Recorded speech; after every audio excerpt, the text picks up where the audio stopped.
Ooh. Black and white.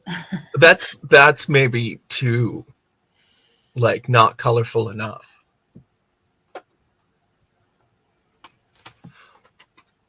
I got a new dice in the mail yesterday. Oh, yeah. Wait, no. Yeah. Like you're in the reenactment of the crime in an old episode of Unsolved Mysteries. And that was the last time anyone saw Map alive.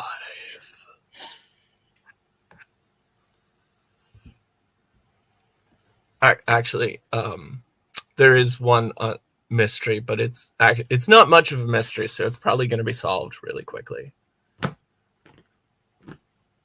But it is a secret.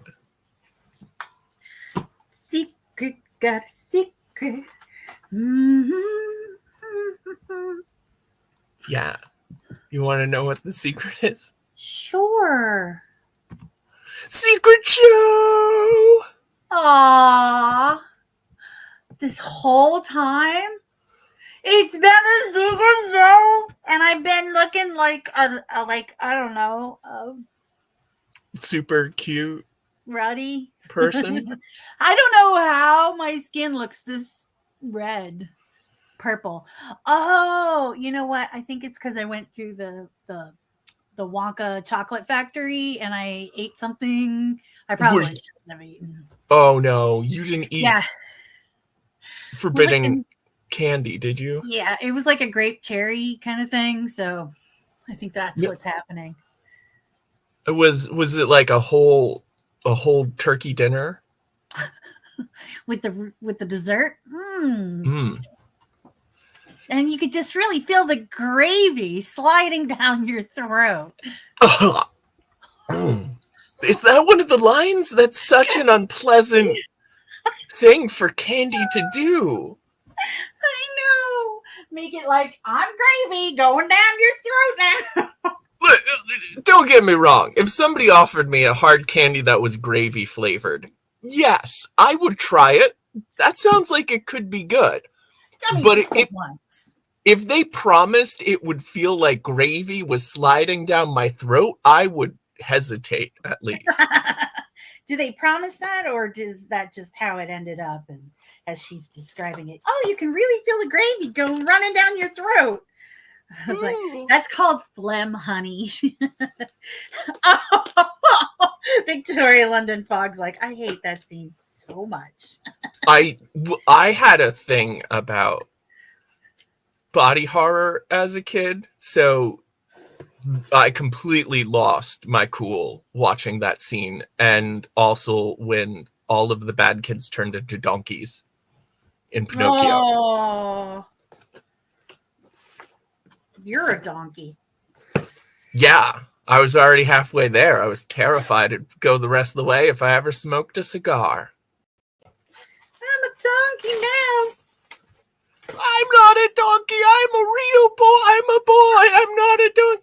Just, they're all screaming that, and you hear the brays, and you know that every donkey is braying those words for the rest of their life. Oh, that is some perspective that is going to linger. That's I guess I was a particularly damaged child. Well, thanks for bringing your childhood trauma and inflicting it upon other people such as myself. So, oh, you're welcome. Yeah, you're such a team player there, Cubster. Sharing is caring. Which reminds me, time to share our pre-roll with the audience. Oh, we got a pre-roll.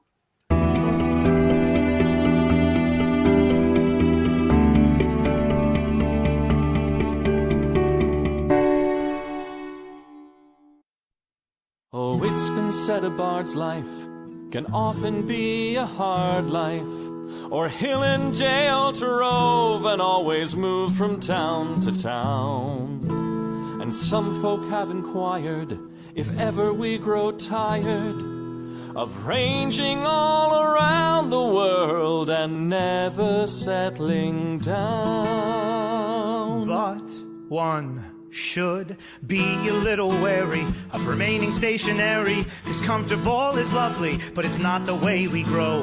When life starts to unravel, pick up your pack and travel. You'll find a strange serenity in places you don't know.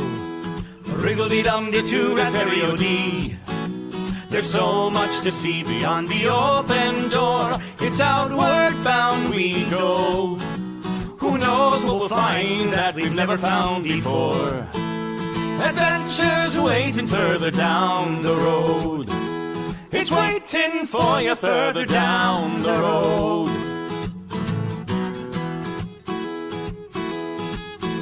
You've got no map for showing which direction you are going. But why start on a journey if you know where it will end? And once you recognize, To anticipate surprise, you'll relish every twist and turn that lies around the bend. Wriggle-dee-dum-dee-doo-da-terry-o-dee-da-dee-da-dee. There's so much to see beyond the open door. It's outward bound we go. Who knows what we'll find that we've never found before. Adventures waiting further down the road. It's waiting for you further down the road.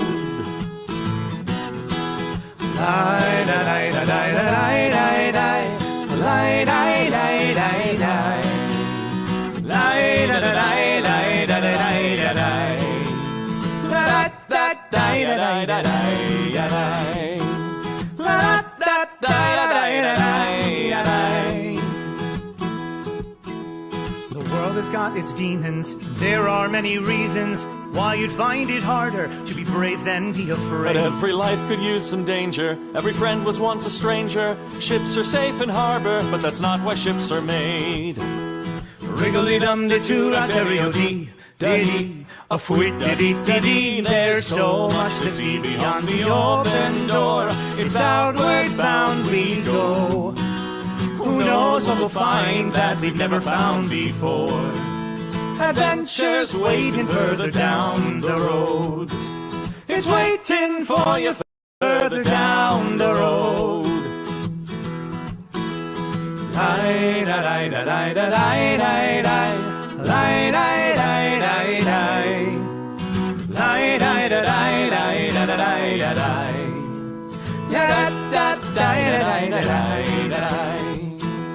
Adventures waiting further down the road.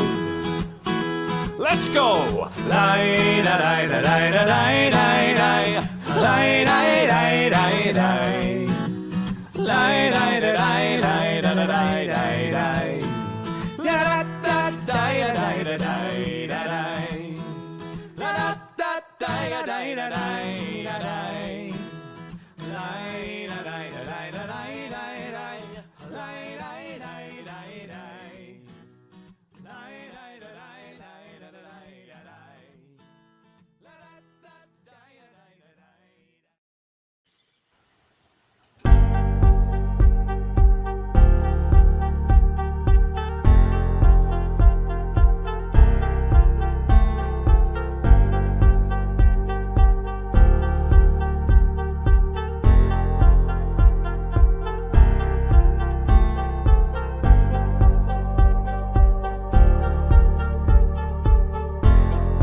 Crafting with Joshi and Cubby. What will we make today? What is the dice of the day? Crafting, creating, collaborating. What would an octopus say? Trivia questions, hooray! Creating, clickbaiting, can't hardly waiting for the crafting show. A crafting show with Cubby and Joshi. And Mab. Yeah. We lied. We lied through song. There is no Shoshi. There's never been a Shoshi. Shoshi has been a figment of your imagination all this time. Yes, I'm sorry you had to find out this way, but Shoshi was a shared hallucination. yeah, every time you guys mention Shoshi, we just sadly look at each other and nod. Especially when Shoshi's here. She's very insistent she's not real. What, though, as far as like not real people go, if I was to make someone up, it would be Shoshi. Well, like, that's kind of a good argument for her not being real. Like, she's exactly who you would make up. Yeah. So she's been dead for 30 years. It was 30 years ago this very night. It was a dark and stormy night. 30 years ago. You ever watch a movie where, like, they're worried that any scene somebody might have just walked in and not known what the plot is, so, like, everything is recapitulated every scene by every character? Yes. I do that in life just to make sure that movies aren't like a lie. I just watched a great one a couple weeks ago that it blew my I love when there's an unexpectedly competent aspect to a very low budget film. So I'm watching this and, like, the script, exactly what you'd expect. And also every single scene, everyone talks about everything that happened up until that point. You can turn this movie on at any point and you will know the whole thing. You wouldn't have missed anything but gratuitous nudity. Okay, that's wicked smart, because in this day and age of repeats on cable, you never know when people are going to turn in. Although the current day and age is streaming, so yeah, but also, well, this movie was made in, like, the 80s, so they might have had hopes to play on cable television, but I'm willing to bet money it never did.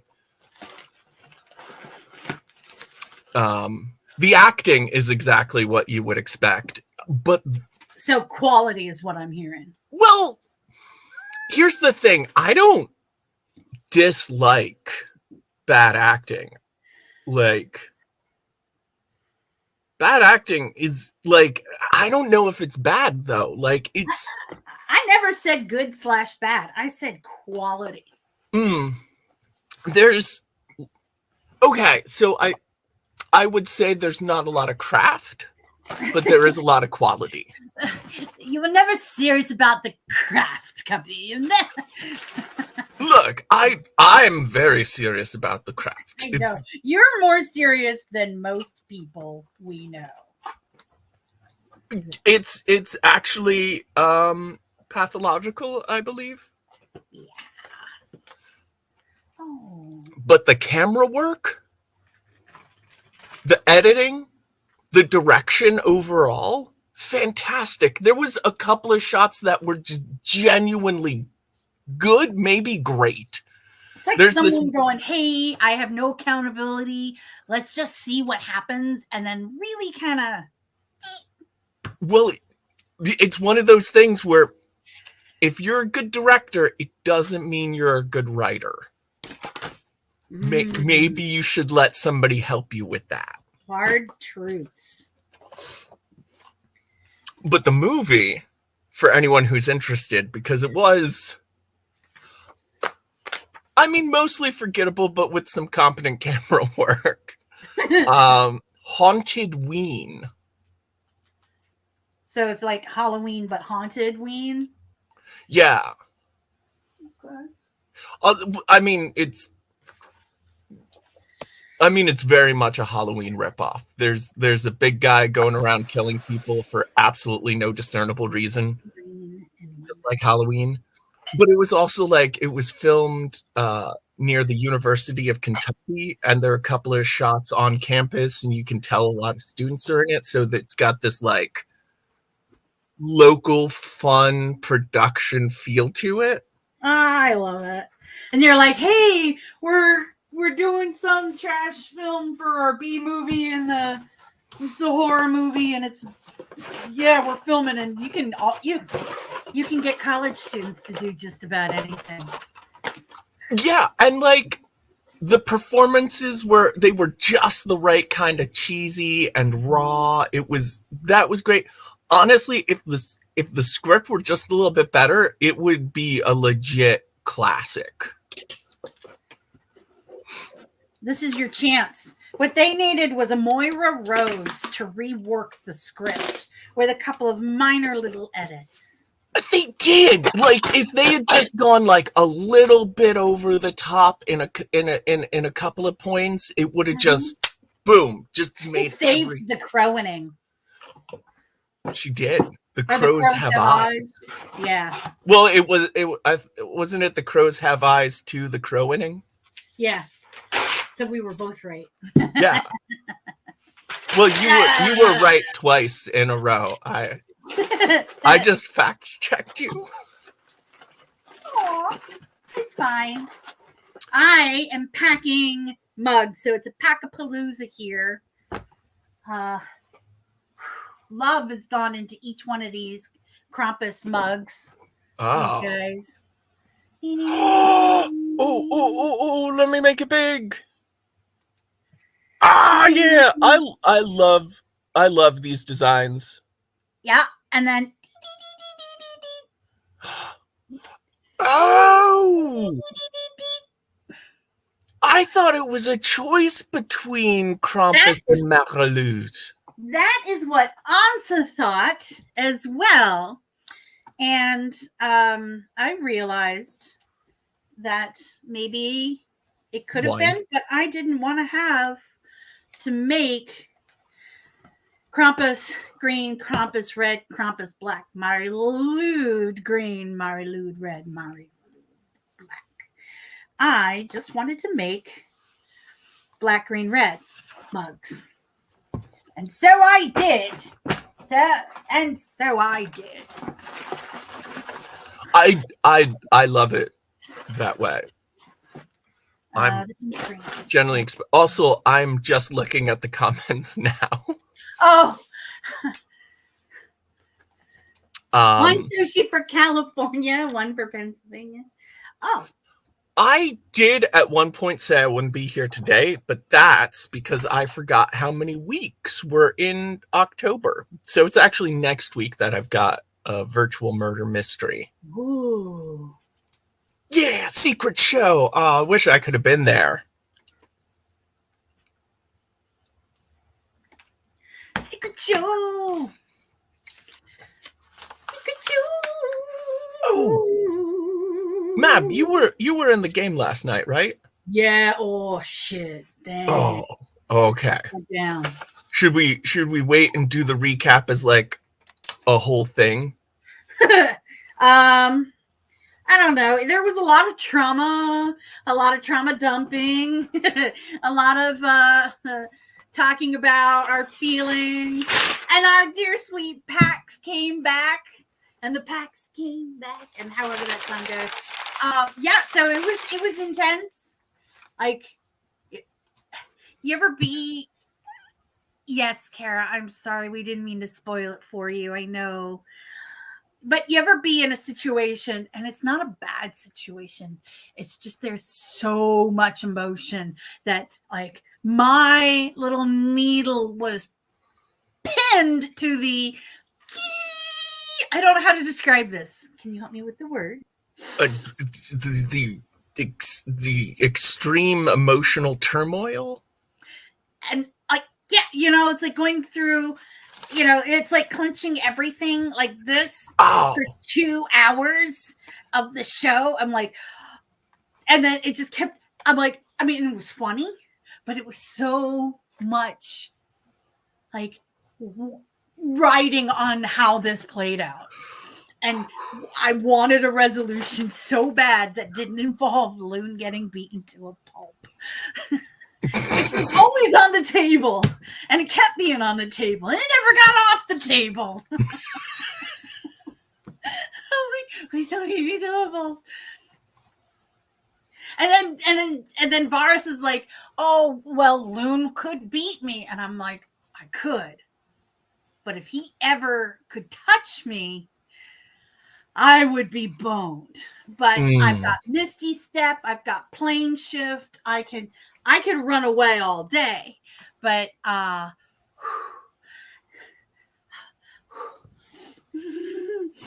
no, that sounds intense. So I'd love to hear from, the comments, you guys who saw it last night. Yeah, the air clearing was intense. And Pax was an amazing referee. And I was like, Loon did a whole apology. Meanwhile, she doesn't really think she should have done the apology, but it was a zone of truth, so she really did. It was like, sometimes you got to apologize and mean it for the situation to just be done. Yeah. Yeah. Although it sounds like that session was the emotional equivalent of one of those atomic warhead candies.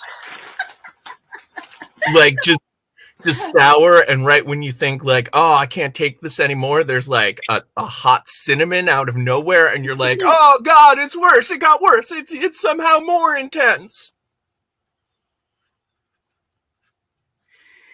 Yeah, it was like that for 2 hours. Yes. It sounds like the emotional equivalent of getting hit by 2 tornadoes at the same time. Oh my God. By the way, Kara, oh my goodness. Yeah. Oh, we're so glad you're with us. We're so glad you can be with us.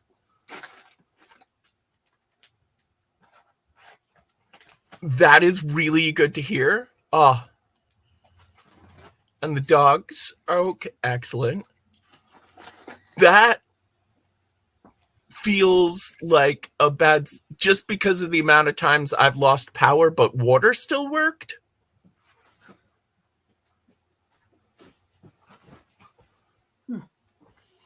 Oh yeah, and then we started pretending that Shoshi never existed. You're scrolling all the way. Okay, that's a good point. If we're rebooting Shoshi, she should really have elf ears. And cat ears. Because they're not in the same space, so they don't really compete.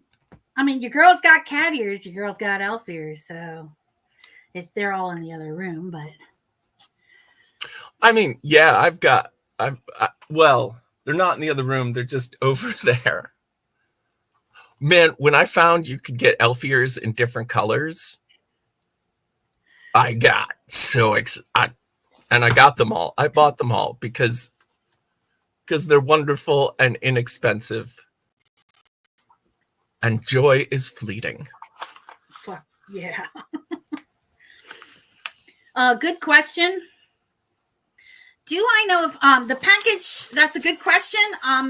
The package I sent to Autumn was shipped, and the thing does say that it was delivered, but she was out of town last week, which is why she missed the show last week. So I will follow up with her because you are asking great questions.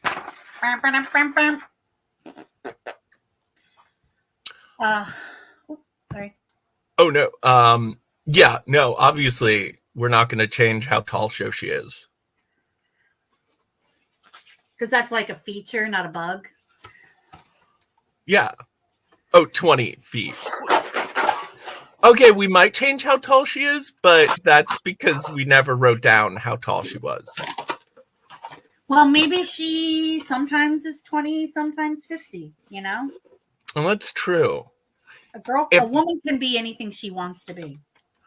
It is a woman's prerogative to change her height and mass.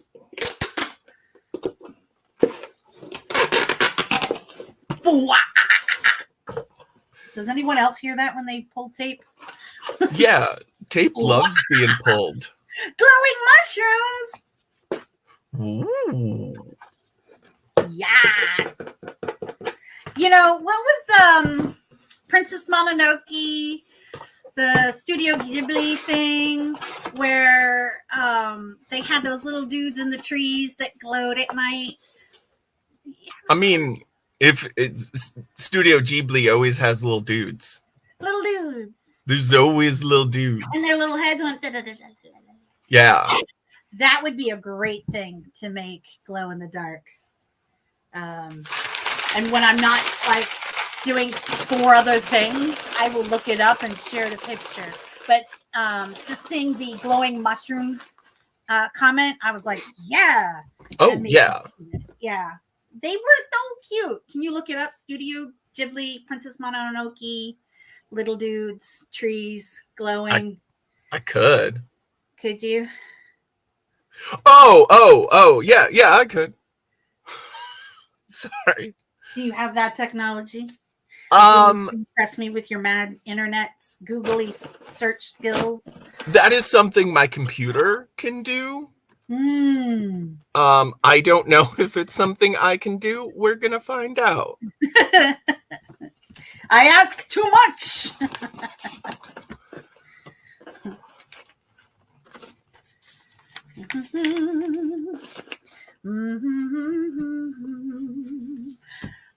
Kodama, that's what they're called. Yes, they are so freaking cute. And they, yeah, you can. And then if you look at the videos, their little heads go. I've seen them on like AliExpress. Oh, they already sell them.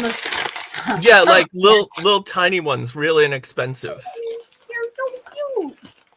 I would love to have them everywhere, hidden throughout my house, because it totally matches my aesthetic of a house that dipped its toe into the Feywild. Oh my God. So last night at the very end of the show, Varus was like, are we done here? Because out of here. See you, Feywild. Fuck the Feywild. I'm never coming back. This place sucks. Meanwhile, I'm like, man, I love the Feywild. Kodama bobbleheads. Oh my God, those would be so freaking cute.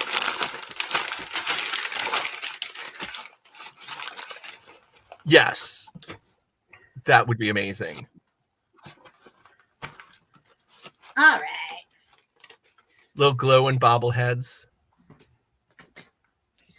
Yes. Should I do that thing that they do on the Tiki-Takis? I follow a lot of people who do the packing their orders for you on film for TikTok, and they see, you never see their faces. You only see them going. And they have beautiful manicures. Yeah, and they ASMR it, right? They do the filming and they crumble up the paper just right. This one's for Judy Sullivan. I've already packed the Eldritches, so Sally and Sir David Percival. Yours is already packed. I've already packed, actually, I have a couple more. Judy Sullivan, the Eldridges, Patricia, Jennifer Dave Rizzi's, Cindy Jarvis. Cindy Jarvis is not watching. I know that for a fact. And I got one more, but she is coming in person to pick them up because she lives right down the street. Ooh. And then I have a couple more.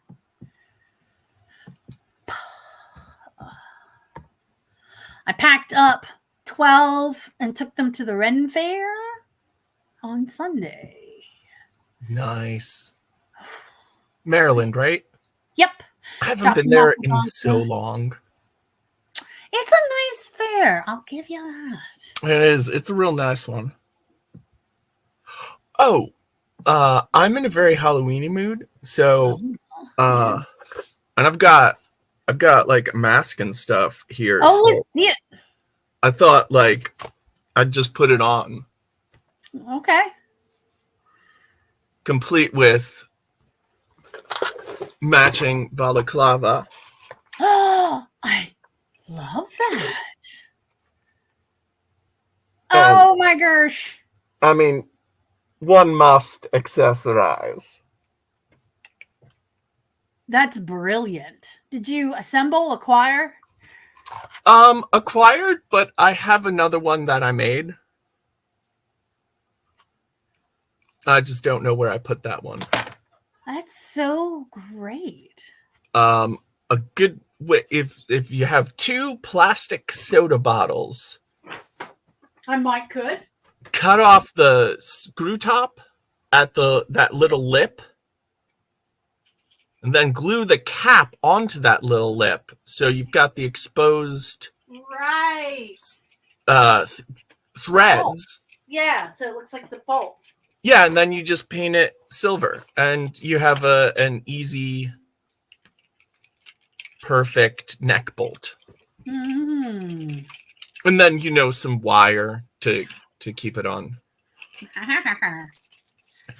elastic. It's not very elasticy. All All right, so you made me think of this, of wearing monster gloves. So Ooh. I got Wait. these. These are the closest thing I've got to monster gloves. Oh, I have a pair of those too. They're so much fun. Except I put them on the wrong fingers. There we go. And there.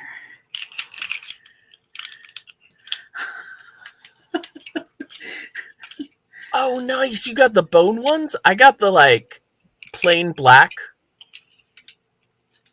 Well, we the theme we always do it on Halloween is we're the Boneses, as in keeping up with the Boneses. So let me just. They're too big, so I'm gonna have to kind of figure something out.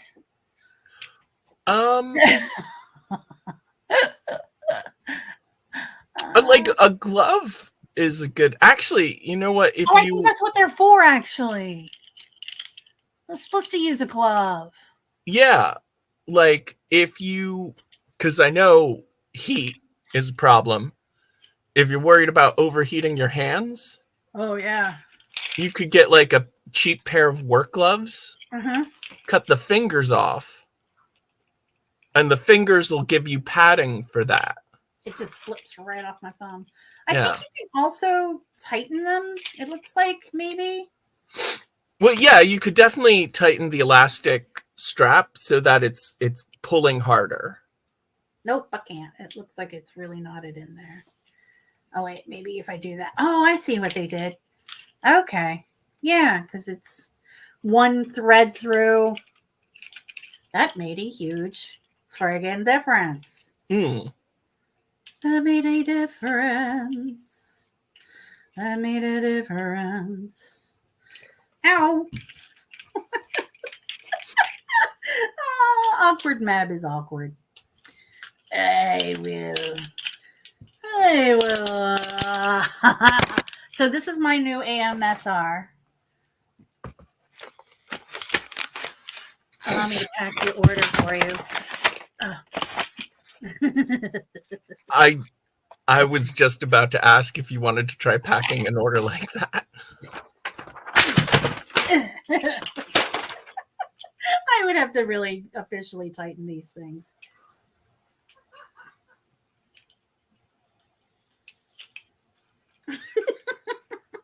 Oh.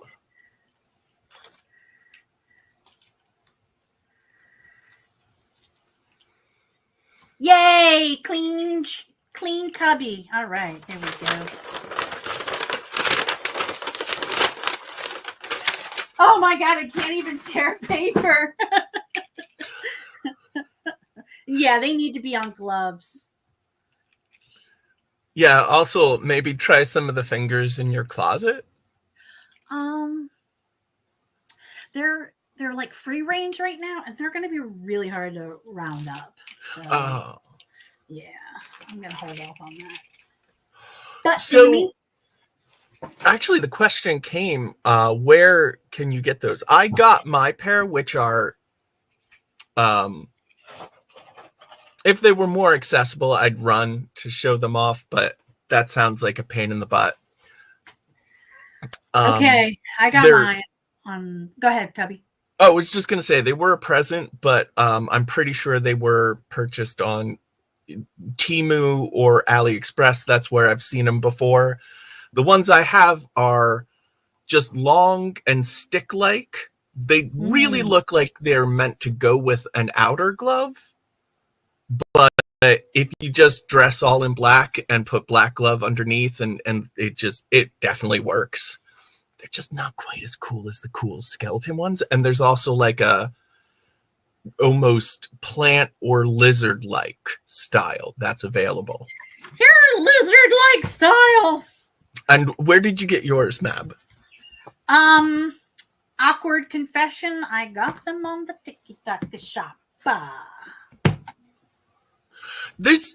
don't think that's an awkward confession. I think they're...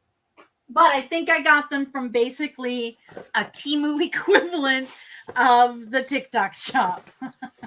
Yeah, they're really popular with drop shippers. So if you want them quicker, you can probably find them on Amazon. Since Amazon is just a drop ship site like Etsy these days.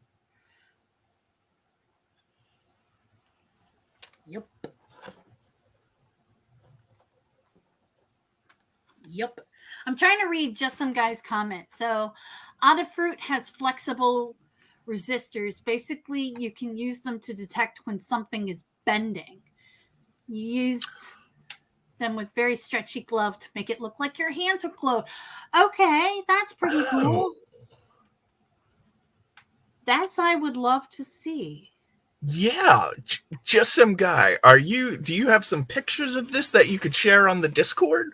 Because I would definitely like to see how that looks. And for anyone that just went, Discord? There's a Discord? What? Wouldn't that be great if we just had like some place where we could all like hang out and chat about things and just, exchange ideas and whatnot? And really just 22, you are green. Yeah, like you could, I don't know, read about a devil's three-way between a succubus, a vampire, and a banana assassin. Some of the finest literature ever created. I ain't gonna lie, man. Why would I lie about something like that? This is serious business. That's something. Mab, have you ever kickstarted a dice campaign? No.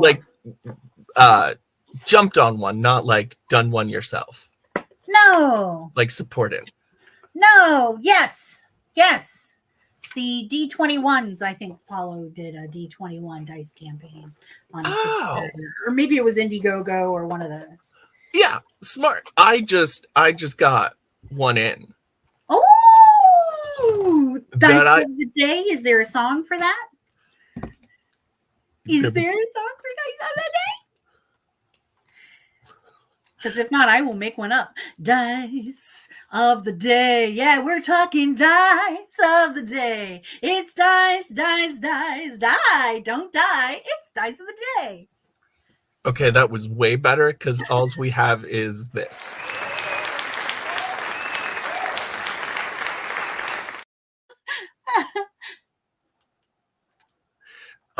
I backed this 3 years ago. Oh, wow.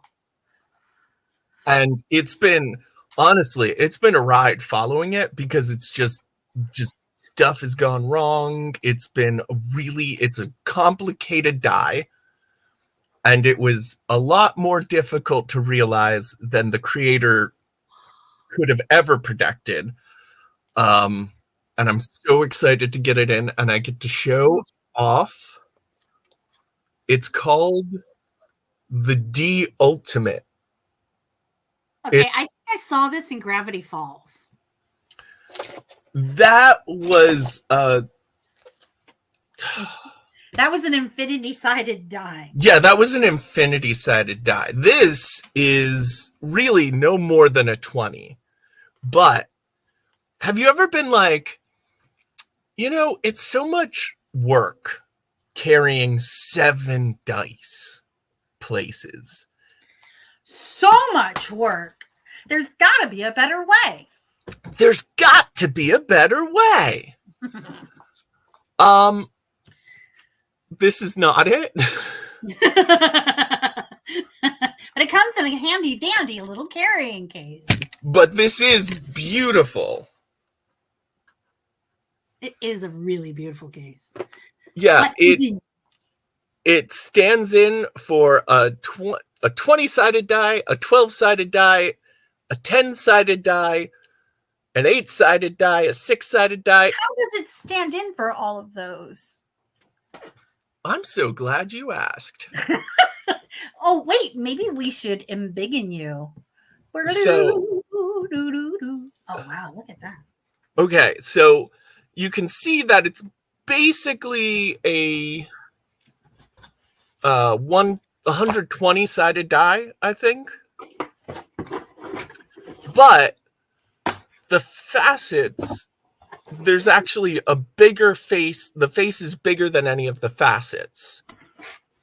So you basically got this big face that covers multiple edges. And so if any of these is up, if you rolled it as a 20-sided die, this would be a 20. If it was a 10-sided die, your percentile is 0. Oh. A 4-sided die is a 2. That's over on the side. And the digital 2 opposite is the 8-sided die. So is that a 2? So show me what the 8 would look like in an 8-sided die. Well, let me just find an 8 real quick. Oh, that's nice. It's the 20 side is an 18. The 8 is an 8. The 4 is a 4. And the percentile is 80. Gotcha. So you were wrong when you were. So the 4 is the triangle. Yes. Gotcha. Oh no, it was a 2. Gotcha. There were just 2 little triangles. Gotcha. There was a 2 on the other side too. So I was like, I thought you were talking about the number. And the 3, you can see there are 3 little circles on the 3 edges of the face.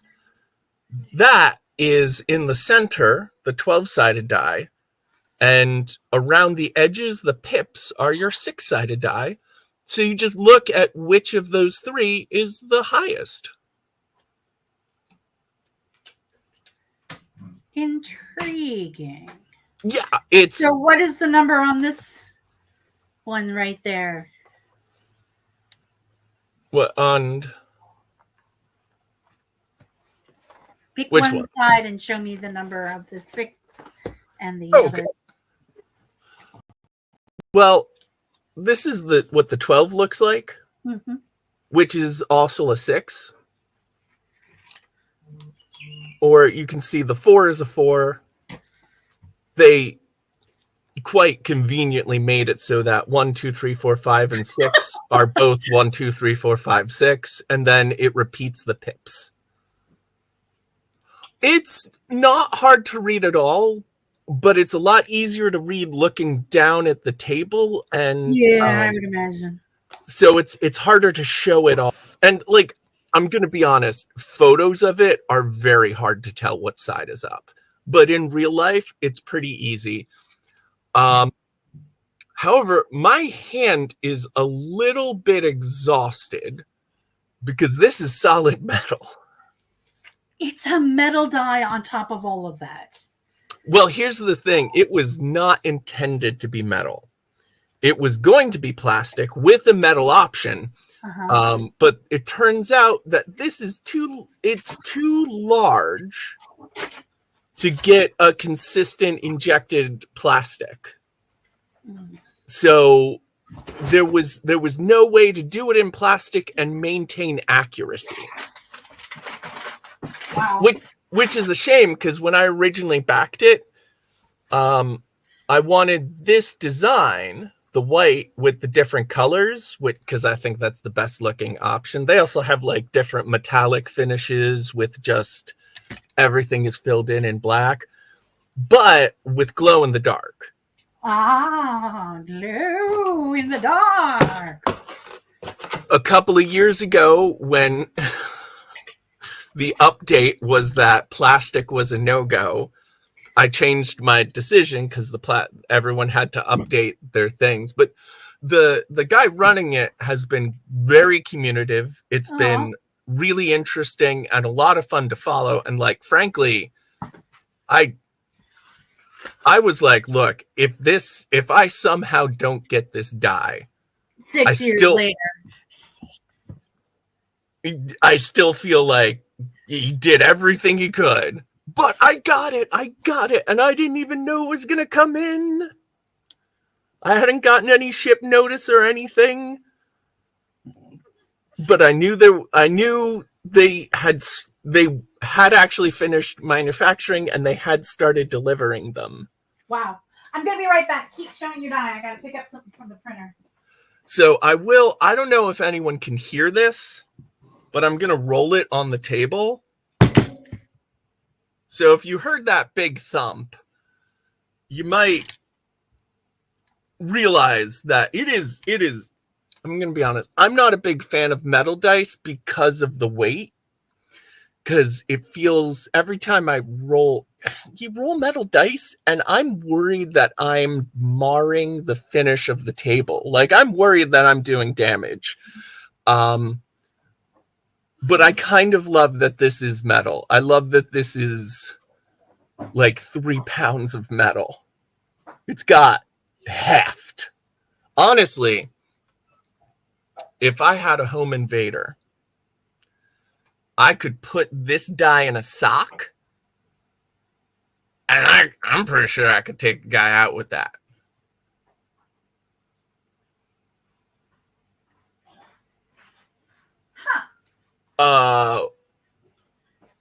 Those are awesome.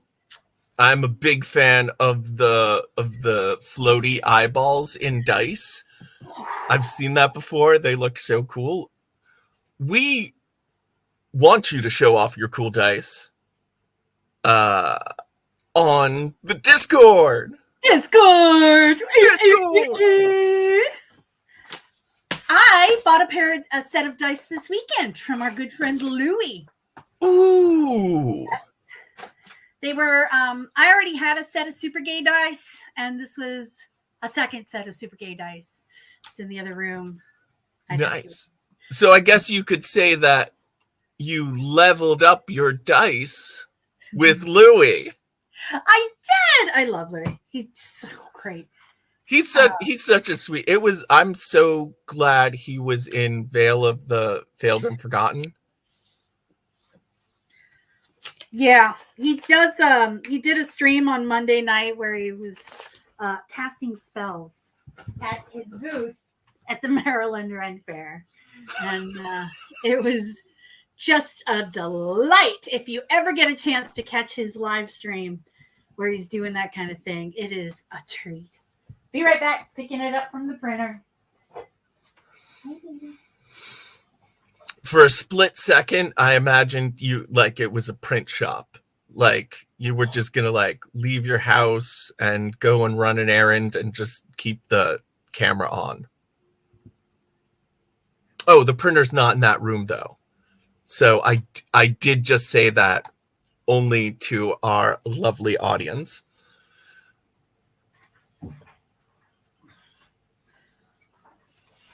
Okay, I totally get that. Like, I would not want to take pictures and type out my thoughts about dice, but obviously I have taken multiple chances to just rant about my dice on the show. And that's, I mean, you did create this whole show just to do the dice chat thing. So. Yeah, it was just for the dice. I didn't realize you knew that, Matt. Of course I did. Like that was what you were chatting about, like for the first, like the first consistent part of the show was all dice. Everything dice. Well, why don't you tell me about your dice, buddy? Dice are a large part of my personality. I guess you could say that dice make me happy. When skies are gray. Look at that! Smart. Oh shit!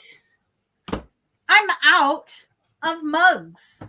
I have one more order to pack and I'm literally out of mugs. I have a new shipment of blanks showing up today, but until they get here, I can't make any more mugs. So it is time to make all the shipping labels for everything. So let me grab my scale. There's a lot of little moving pieces that comes with having your own drop ship business where I make the thing. Yeah, that's it. That sounds very difficult. I won't lie. I admire you greatly. Oh, also though, I know specifically somebody mentioned that it looks like that dice would be very hard to read without a guide. But it does come with a little guide. It's a little plastic sheet, and then on the back, it's got the breakdown of where to look for each result.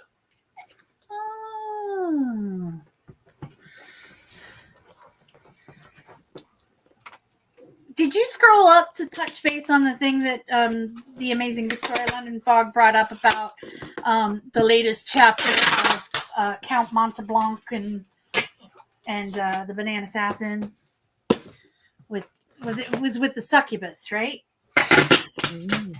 Yes, I don't think that was mentioned in the chat today. Oh, but I did hear you posted on the player Facebook group, the secret one that we're not allowed to tell anyone about. I don't know what you're talking about. The one that I talk about all the time. Exactly. Cubby, have you read it or not? She's inquiring. Oh, no, I haven't read it yet because I'm dumb. You're not dumb. We love you. I'm a little dumb. So here's the thing. A lot of people, they meet me and they think I'm very, very stupid. They don't realize that I'm actually very smart. But underneath that, I have such depths of stupidity within me. Like, yeah. I'm sorry to brag about this, but I am so stupid. Oh, I know you know. What even is canon? I mean, Moriarty Montalban is inherently an unreliable narrator. Wait, did everyone wish hard enough? It worked. I felt the power and I felt the call and I had to come. We were definitely talking about you, so. Well, I'm working, as you can see, the AFI festival. The Australian Fungal Institute. They called me because I have a fungus they don't know what to do with. I feel that. I'm a real fun guy. Okay, so I don't know. Literally my favorite joke. Literally my favorite joke. Continue. I don't know if you can see behind me. Can you see the Hollywood sign? Are you 20 feet tall or 50 feet tall right now? 27 feet tall. Oh, Here, wait, let me. If I can turn it. That was wrong.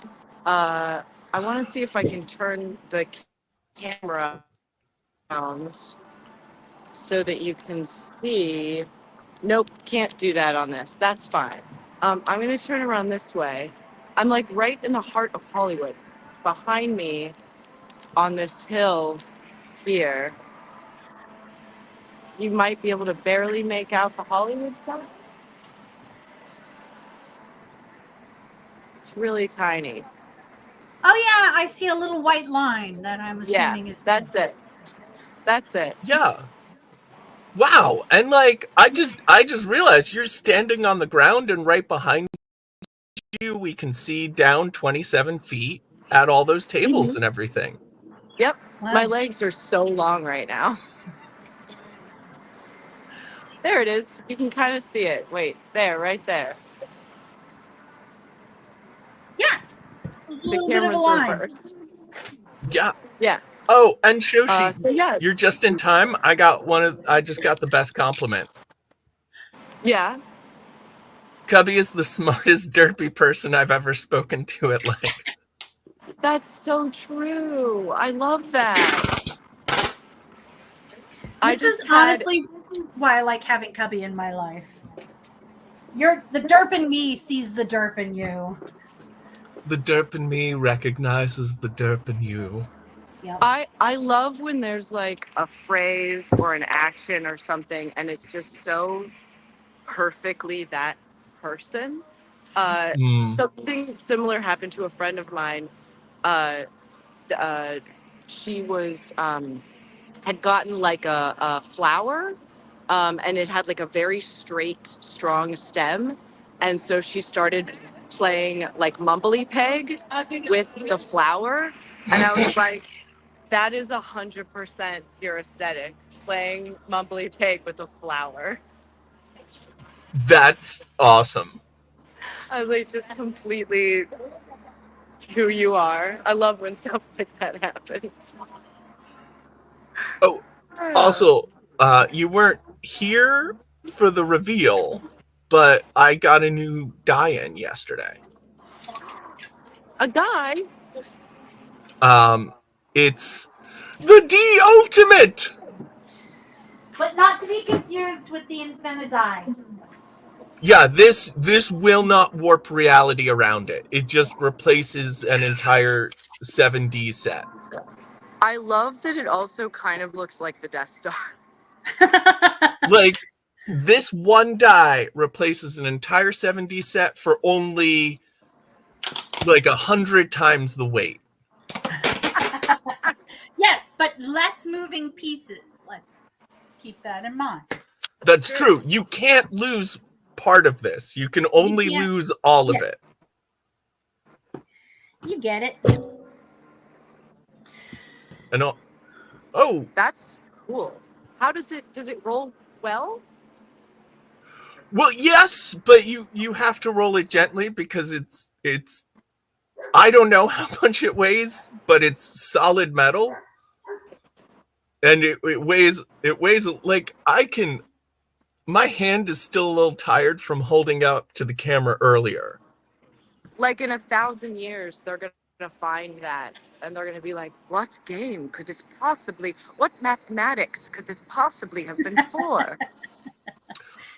That is so hopeful that you think there'll be civilization 100 years from now. 100. I said 1,000. Yeah, 100, I think, but 1,000. You know, Yeah, I am hopeful. You know what? Maybe it'll be better. I feel like there's probably a better chance of there being a civilization 1,000 years from now than there will be 100 years from now. What if no, this is terrible. I can't even say this. So what if global warming is a hoax, but it's just there to convince all the billionaires to put themselves on spaceships and get them off planet?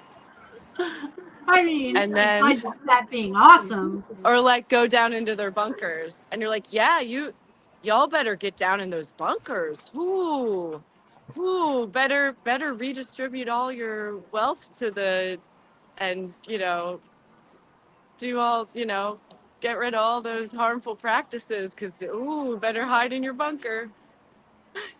Do you think we can convince Elmo to like go full billionaire submersible on the next SpaceX launch? I mean, we've been hoping and praying and hoping and praying and hoping and praying. I don't wish for the death of anyone, just for the adventure. Oh, I always forget how much a better person you are than me, because I wish for the death of many people in specific. I've thought about what would happen if I got the death note, and it's not overall for humanity as a whole. I feel like it will be very good, but it's going to be a real bad first week for a lot of people. I support this, and also I gotta go. I literally had like 5 minutes, but I wanted to skip on. Secret Shoshi. Secret Shoshi. Okay. Sushi, secret sushi. Well, that was a delight.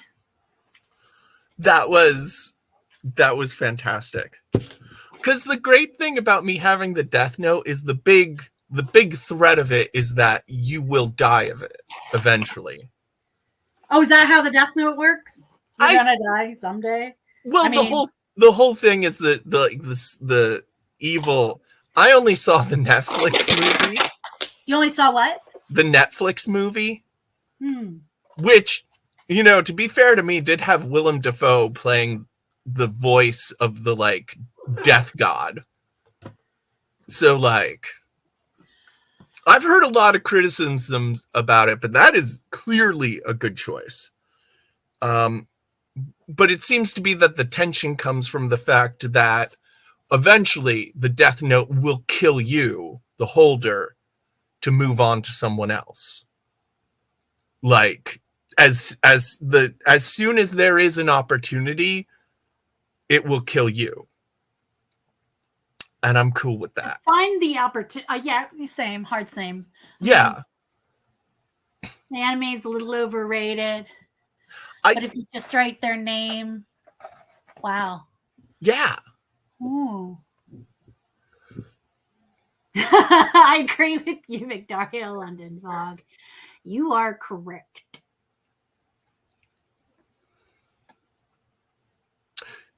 Absolutely. I didn't care much for the movie, but it had a heck of a cast. It was called Out of the Furnace. And it was just like Christian Bale. Is it like the sequel to Over the Garden Wall? No, it's just cool. it's just suffering in a small town. Just bad stuff happening after bad stuff happening. But Willem Dafoe was in it as like the local kind of crime guy, but he was more of a middle manager crime guy, and it was like, I love, because in the first scene he seems kind of ominous, and you're like, but then you put him in the scene with the big bad, who was played by Woody Harrelson, and he's like cloying. You're like, oh, perfect. Just what an actor, what a guy. Like, honestly, I get the death note. First of all, yes. Yeah, I will. I have some ideas for how they're dying. The billionaire class is not getting off with just a quick heart attack. I believe you can control the circumstances of their life for up to 24 hours if it ends with their death. So they're going to be like, oh, you have the best day ever and then die. Or you could have the worst day ever where you are driven to donate every fucking penny you have to charity and, setting the salary for anyone who makes below 100,000 to 200,000 a year on your company and then die. Well, I figure I'll just take whoever is the richest person of the day and they will spend 24 hours pooping themselves to death. And when I say pooping themselves to death, I don't mean dysentery. That is beginner stuff. I mean intestines are coming out, and it is going to hurt the whole time. And just the richest person in the world every single day. And we'll see how long it takes them to figure out the pattern. You're adorable. Also, what's his name? God, I hate him so much. I hate them both. Well, I hate No, Kennedy. the Supreme Court justice who is just an insult to. We have the most qualified justice that the Supreme Court has probably ever had before. Short of possibly Taft. I mean, he had he was the president and then Supreme Court justice. That's a pretty good track record. But Justice Brown is like, oh my God, she's amazing. Also, she was in an improv group like that, just like in college. Yeah. Like, it feels weird that like somebody who knows how to improvise is in charge of stuff. So important to know how to improvise, to be perfectly honest. I used to teach an improv class. I was hired to teach improv as well as emceeing. It was like kind of one, they were together, to a bunch of lawyers. And as I'm teaching this, I was like, I need you to swear you're going to use these information for good and not evil.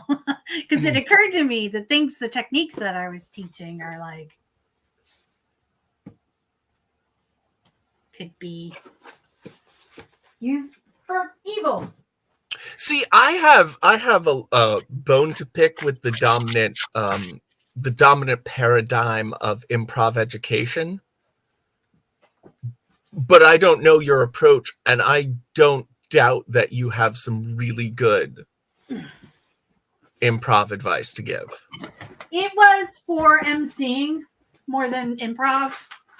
Oh, got it. And Victorian London Fog makes a good point that all improv is for evil. That's fair. I'll allow it.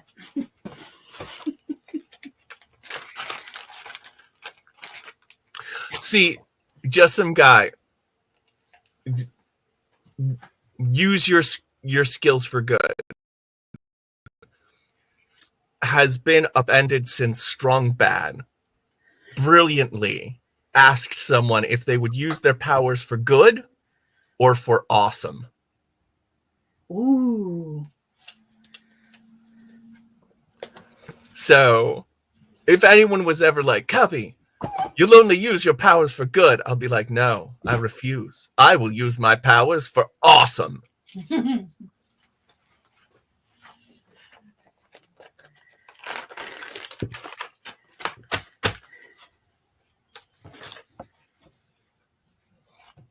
I was trying to Kavanaugh, Brett Kavanaugh. He is gonna.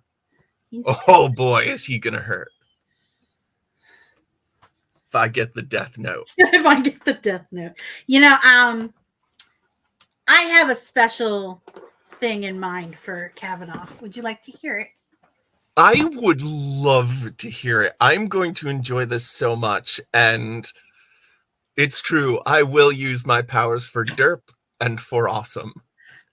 Correct. I do use my powers for derp. I would like very much for that frat fellow to be full of bees that eat him from the inside out.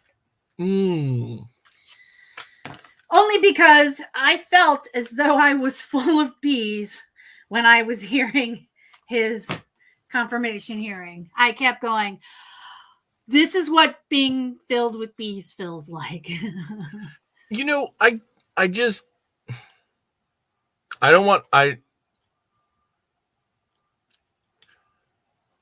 I wish you'd consider that bees don't eat flesh. Oh, some of them do. Some of them do, but he'll probably live longer if he's infested with worms that devour him. Yes, but I want it to be bees that sting him Oh, yeah, that is good. and feels that buzzing feeling. Ooh. Wasps. Yeah. Yeah. Wasps eat meat. That's You know what what? I'm talking about. There'll probably be some larva or something crawling around. Why I mean, not both? yeah. I want them to build a hive inside of his body.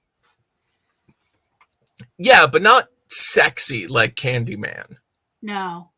I Like would it- like very much for the hive to be built and then his body, kind of like we had in our Candyland Fairy Wild Adventures, his body be animated by the queen bee, queen wasp, so that he knows what it is like to be at the whim of a woman.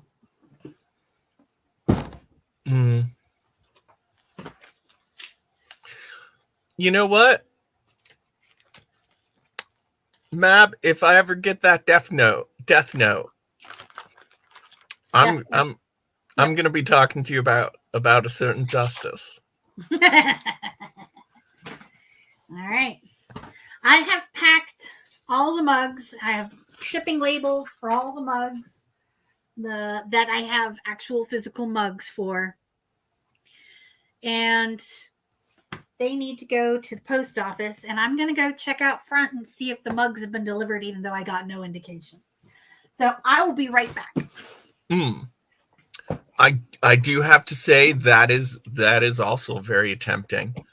You know, with my luck, I'm gonna end up with just the Death Note. Like I'll be able to imbue people with the power to do a really great rap.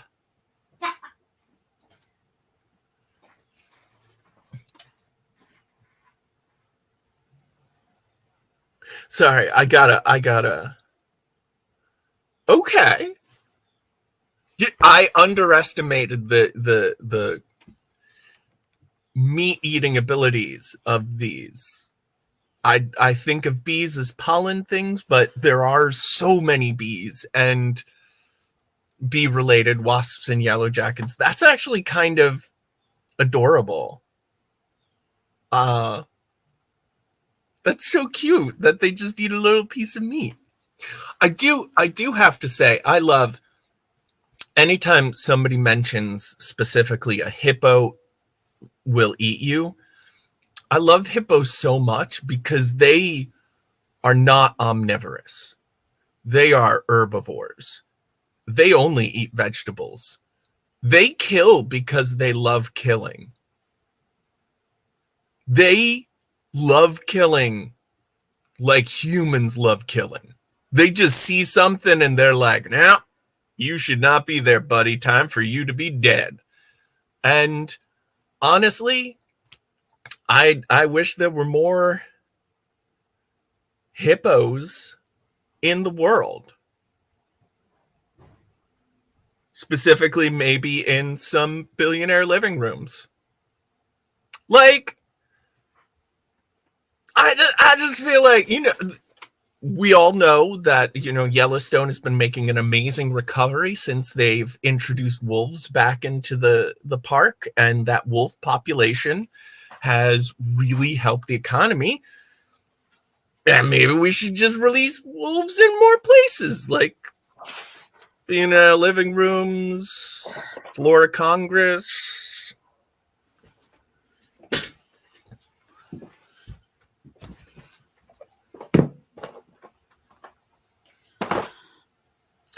Ooh. No more mugs. Oh, whoa.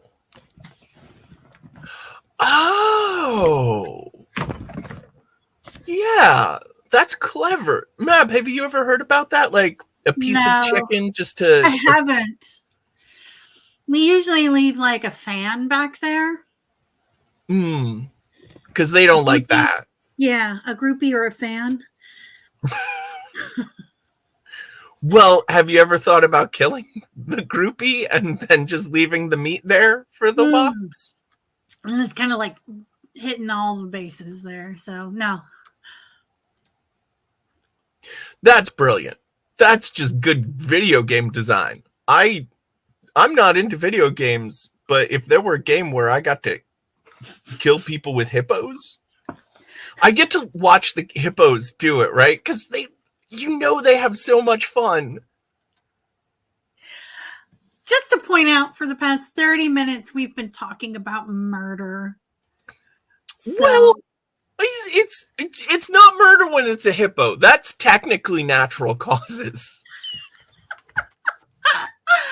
oh, okay, that's fair. Yeah, because if you get too close to a hippo, naturally it's gonna kill you. There's no chill. There's no chill in the blow. Chill. Ooh. Oh, that's a good sour joke. Ooh. All right.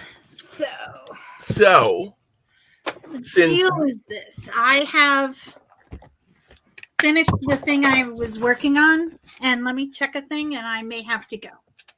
okay, well, you can't go before I ask you a trivia question. Okay. Actually, I'm gonna pull one from Morbid Curiosity because that's one question a card. And that feels more respectful of your time. If you do have to go. I'm just reading the chat thread from so I gotta tell you guys, fun fact, I don't, for folks who've been keeping along is I've been unemployed. I took a temporary job for like 3-4 weeks, right? So last week was like the first week, and we're doing work this week, which means I can't really hop on anytime I want, but I do get to work from home, so yay. But here's the thing. It is seriously messing with my unemployment, and it is messing with my ability to look for more work. So what's like, oh, you're unemployed, then take temp work. And I'm like, that's great. I mean, I get the money, but then the money's gone, and then I'm back to zero with unemployment. I have to go through the whole unemployment sign up process again. And they're going to take my last job, which only paid, which was only a month long, which only paid in a certain limited amount of money, way less than what my annual salary was for the actual full-time job that I got laid off from. This system is so broken. Yeah. I don't even know what to do. I haven't had time to do the things that I need to do to generate revenue, like, sell things online or do these live streams or look for work. Anyway, I thought I would share what I've been going through because you guys are cool and I'm so tired. I'm starting to think that this world is that our culture has made is a very bad one. Let me get this Death Notebook, America. Honestly, yeah. Capitalism. And then the last 24 hours, like there's major land back. Ooh. Yeah. Yeah. Yeah, can you write capitalism in the Death Note? That would be amazing. That would be... I mean... I'm not a deadbeat. I'm not a layabout, shiftless person that's the cliche of anyone collecting unemployment. No one. There's no one. That does not exist. And I just need that basic minimum income so that I can do the things that help make society a better place using my powers for good and still get my bills paid. Yeah, see, here's the thing. Nobody with any power wants society to be a better place. Yeah. But there is no such thing as lazy. There's trauma, there's exhaustion, there's burnout, but there's no one is just lazy. Not even my cat, Murder Beast, who's paraplegic. I mean, Cats a little bit, but that's by choice. Like they want you to know. That's a flex. That's a flex. Hey, Mab. Hey, come. Donating your body's organs for transplant or to science is called A, organ recycling, Ooh, B, the gift of life, C, organ sharing, or D, an anatomical gift. I'd like it to be organ sharing just because it reminds me of Uber. And I'd like to Uber a kidney, please. But I'm pretty sure it's called the gift of life. Or Well, I was gonna say, because I'm covering up the answer. I think it's technically anatomical gift because it mentions transplant or science, and the gift of life is when you donate for transplant. well. But I do like organ sharing as well because it does make me think of a dystopian future where it's like, I need my blood hurts. Can I borrow the kidney? I need the kidney for like 5 minutes. Well, this is a fun fact. What chunk of anatomy has been gifted unto you? Ooh.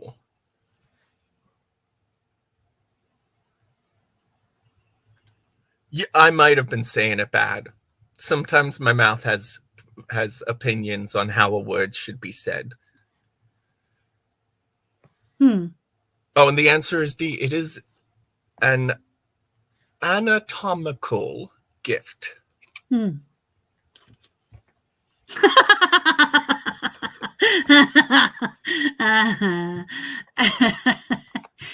I mean, we've pushed that envelope more than once. I'll tell you. Yeah, my favorite was I didn't really think through Florida gnome when I decided he'd be hooked on Gameth. And like during the first break, Paulo was like, just don't overdo it, okay? We don't want to. And then we really drove it home during the Banana Assassin episode. Yeah, but that was, I mean, if we were going to get canned for indecency, that was the show anyway. Went too far. We did read a dirty fanfic on air. We were very tasteful about it, though. The first part was definitely very romantic. It's touching. It starts as touching, and it ends with touching. It ends with... No, I can't say that. Then how about a quick trivia question? Ask away there, Cubster. What would you be doing if you participated in the act of keening? Ooh! Is it a multiple choice? It is a multiple choice, but I recognize the word. I recognize the word too. Oh, excellent. Well, then, for the sake of our audience, the choices are A, washing a dead body, B, crying or weeping, C, creating a plaster death mask, or D, giving food to the dead. Yeah, that feels much more accurate. As someone who has keened, I was just having a really bad day. Being, emotionally, there's a better word than broken. Aware. I mean, more than that, because I would have like overwhelming. Well, I still do sometimes. I don't have emotional regulation built in. Oh. It's all conscious. Only conscious, which means it doesn't happen unless I'm focusing on it. So Isn't that kind of... Oh, that sounded like I was about to diminish. That is not my intent. That's not normal is my question, is really what I'm trying to say. I 'Cause don't feel that too. it seems like there are people who can have a bad day without a complete meltdown. But they say crying or weeping. They mention it's a Gaelic term. Yeah, that might be why I know it.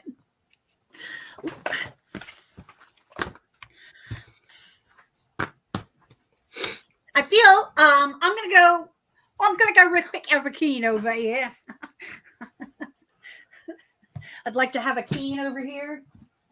Be right back. Keen. Oh, enjoy. I hope it's a keen one.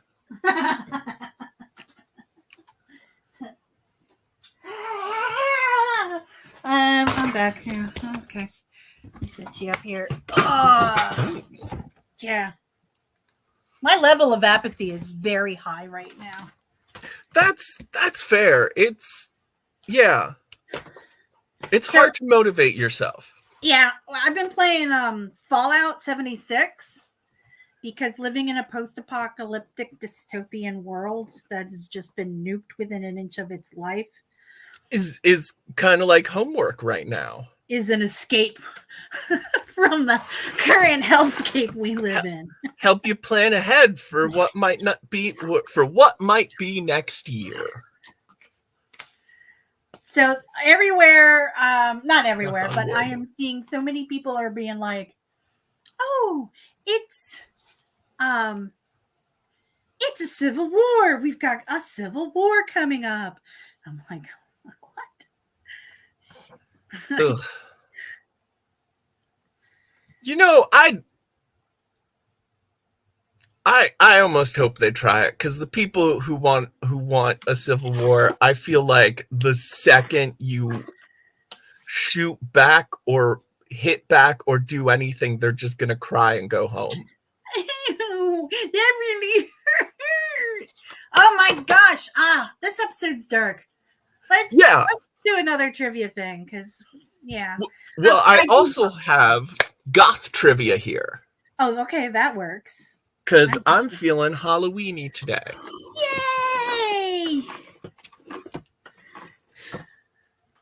Okay, so these are 5 categories.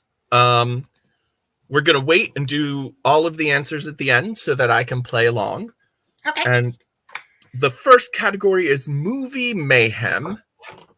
And I'm going to be honest, I'm just going to throw some reading glasses on because I'm an old man. Oh, Cubby, those are amazing. Oh, wait, actually. I'm going to take the balaclava off because it's kind of warm. Yeah. But as a compromise, I'll put the neck bolts back on for everyone. Thank you. But check out this pairing.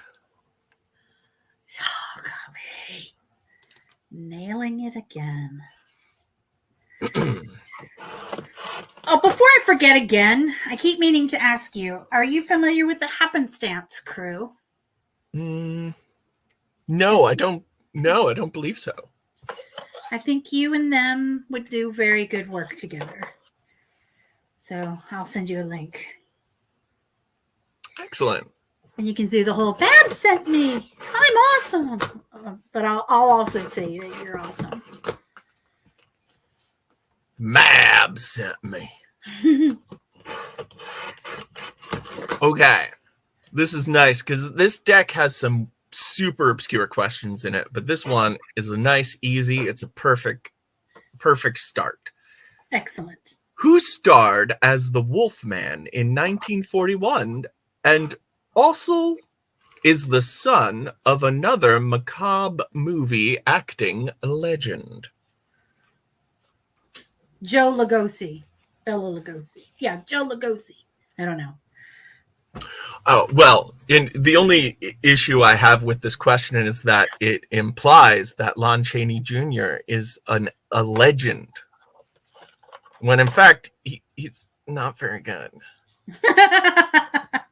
Gonna be honest. I'm a big Lon Chaney Sr. fan, but Lon Chaney Jr. succumbed to vices pretty early in his career, and it's mostly just a big guy. If you need a guy who's a little bit intimidating, but not too intimidating.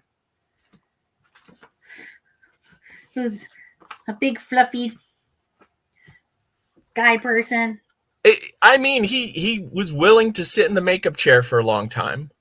Okay, well that's the thing that goes on the resume. There you go, Mark and Fruit. He ended up playing the monster after Bela Lugosi, I believe. Because Boris Karloff quit that deal pretty soon and was replaced by Bela. And then I'm pretty sure Lon Chaney Jr. took over. If you decided to torture your friend by stretching him, what a great prompt. But if you decided to torture your friend by stretching him, what device would you likely choose? And this category is called alchemy, which is the miscellaneous. I mean,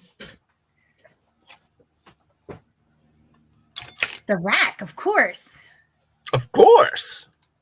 Yeah, absolutely. Seriously. And yeah, I have thought about, have you ever had like a Thai massage? No. They do that thing where they pull your limbs. Oh. That's so good. That's a great point. If Doug Jones can sit just as long. Well, yeah, I mean, Boris Karloff sat just as long under the makeup chair and did a great job. But absolutely, the rack. I'm reminded of a tweet I saw once, which is, there's a split second on the rack that's got to feel so good.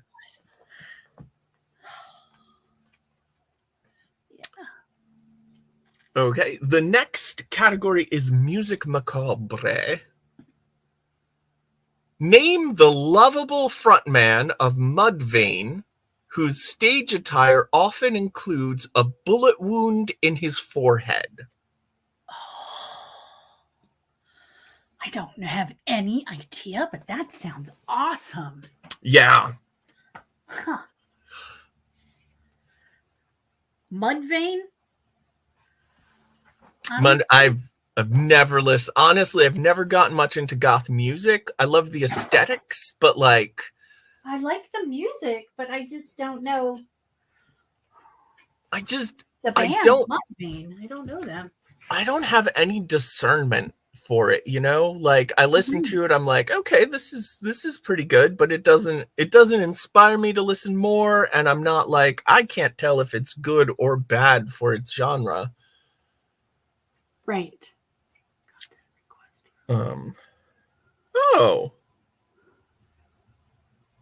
In the book Emily the Strange. Oh, this sounds familiar.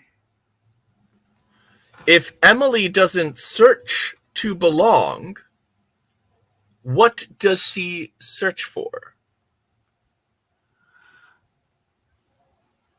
No options to choose from?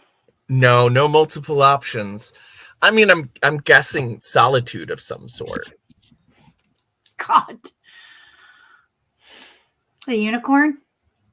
And I'm only saying that because Victorian London fog's coming. Yeah, that's a great answer. Carrot Chapel wants to search for ginkgo trees. I would like to give Search for tomorrow. Trees. Yeah. Oh, that's a good one.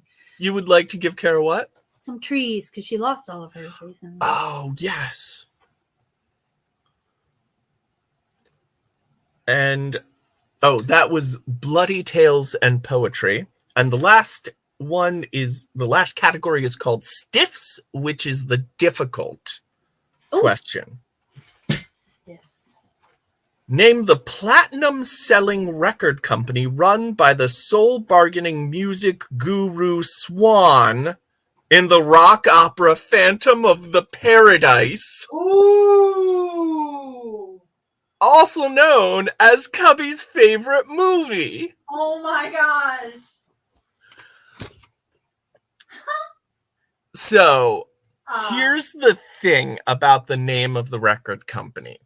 Is in the script, it's Swan Song Records. And that's how they started filming it. But then they got hit with a lawsuit from Led Zeppelin because that's what their imprint is named. So you can actually still see Swan Song Records in a couple of scenes.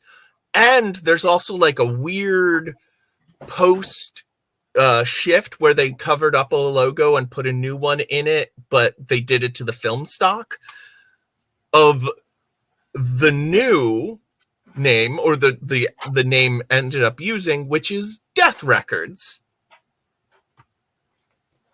And before you ask, yes, I have a Death Records t-shirt. Nice. It's got like a dead bird as the logo. It's really good. I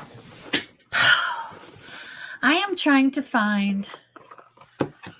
Yeah. But any day that's got a Phantom of the Paradise mention is gonna be a good day. I'm sure the answer doesn't give all of that info dump, but the answers are Lon Chaney Jr., The Rack,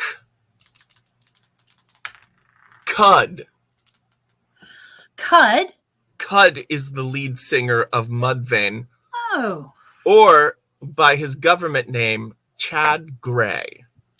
Cud's a good alias for a name like Chad. Yeah. Like, oh yeah, the lead singer of Mudvayne is Cud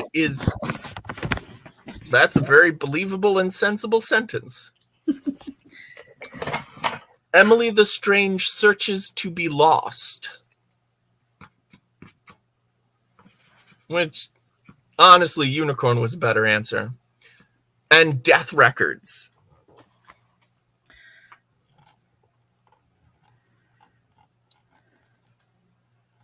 Yeah, well, Carrot Chapel, I saw a werewolf with a Chinese food menu in his hand.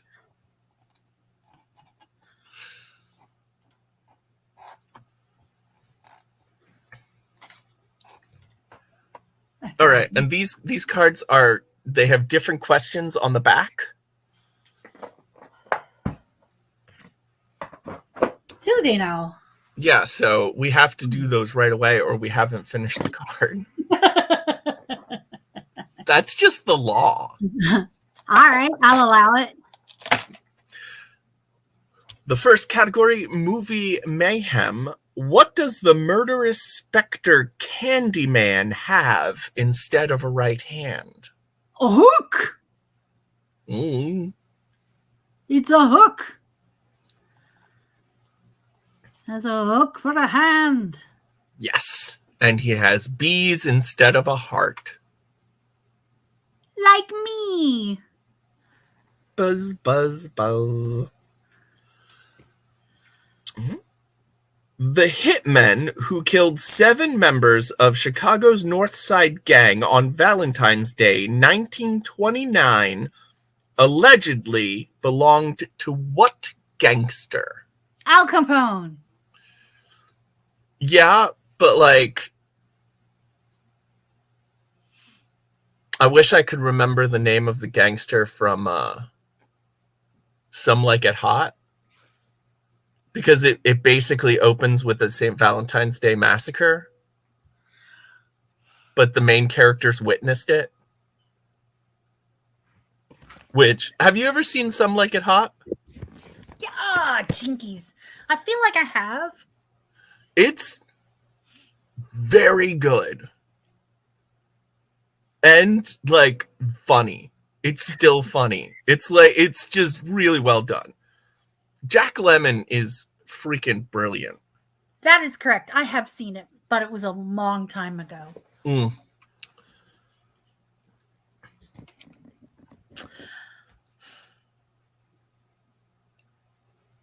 Funniest movie ever? Oh. All right. So maybe I'll give it a rewatch. I don't know if it's the funniest movie ever. Split. Yeah. It's Honestly, Galaxy Quest is the funniest movie ever. I will not be taking questions. I think that's personal for everyone. I think it changes a bit for me, but I gotta say probably Bottoms. Bottoms. It's so funny. Is that the one with the girls? Yeah, that's the one that you and Shoshi just recommended to me. The high school kids. Yeah, high school girls start self-defense class. No, a fight club. They start a fight club so Yeah. that they can score with girls. Right. It was a pretty good movie. I didn't lose my shit laughing at it. I lost my shit laugh, which is it's a Yeah. very subjective question. Yeah. Now I will rewatch it, and it might be funnier on the second go around. See, the reason it's called the funniest movie ever is because for some reason it's the only comedy movie that's become fully respectable. Like, I mean, like, you know how like the Academy Awards clearly have these weird rules. They always like period dramas more than anything else. It's points off for comedy, points off if anyone's black. Unless the Academy Awards have a major problem with blackness. Yeah. But yeah, is probably Al Capone is the real answer. But they had that gangster with the hearing aid. It was very weird and Oh my god. okay, the next is the music category. So it's going to be hard. Bassist John Entwistle died of a heart attack in June 2002, becoming the second dead original member of what band? Spinal Tap. Your numbers are way off because they went through at least a dozen drummers. Wait, who? Well, can you read the question again? Yes, and I think I know. Oh, well, somebody had an answer. So, 27 drummers. And they all died. Bassist John Entwistle died of a heart attack in June 2002, becoming the second dead original member of what band? Now, the fact that Zarkin Frood said The Who makes me think that he actually knows. I was going to guess the Grateful Dead because I thought it was funny. I get it. Irony. Yeah, but this is probably The Who. Probably The Who. Because I can't name any member of The Who, and I think the only dead member I can actually name is Jerry Led Garcia. Zeppelin. Although I can tell you that Garrett Graham wrote the lyrics to a Grateful Dead song. Garrett Graham, you might know as Beef in Famine of the Paradise.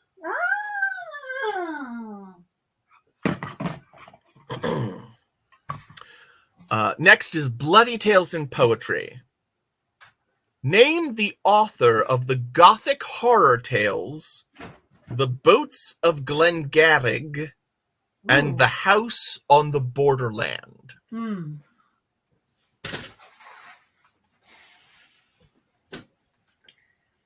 I have no response to that. Me neither. I'm gonna say Bram Stoker because everything but Dracula is pretty obscure.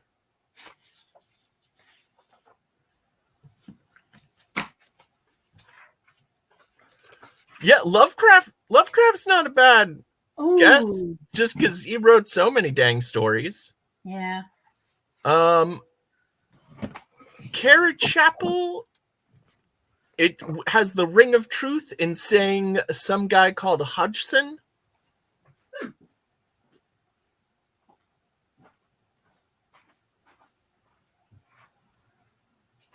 So, I have a feeling that is a correct answer.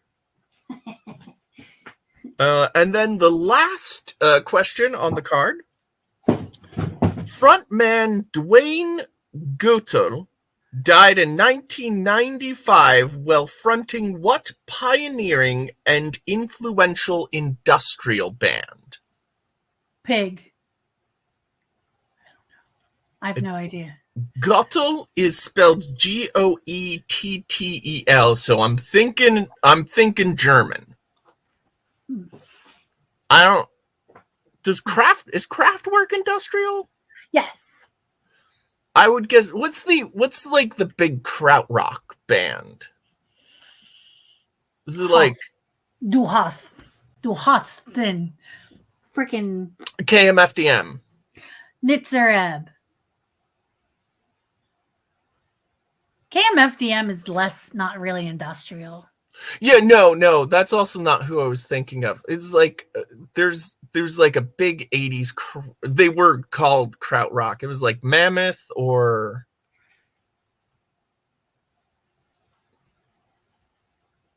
I don't know. We got another person guessing Kraftwerk just because it all sort of seemed vaguely Germany. Skinny puppy, maybe. I don't know. All right, we got good guesses. And who's ready for some answers? Me. I'd like some answers, please. A hook. We knew that. So we got that. Al Capone. Oh, that was the first guess and the only guess of a gangster in my life. The Who. Yay! People got it right. William Hope Hodgson. Is that what you said?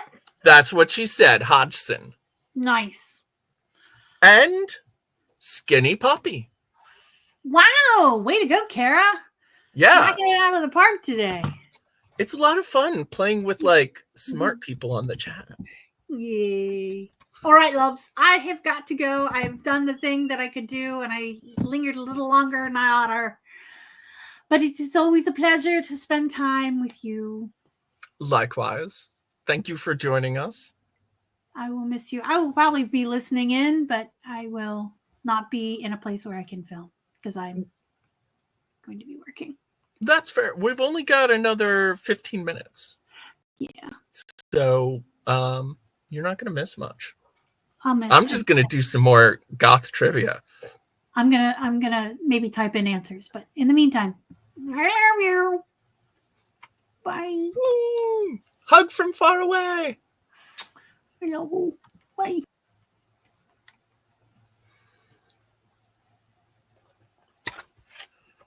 All right, I'm gonna put my Frankenstein mask on top of my head again to get all into the hollow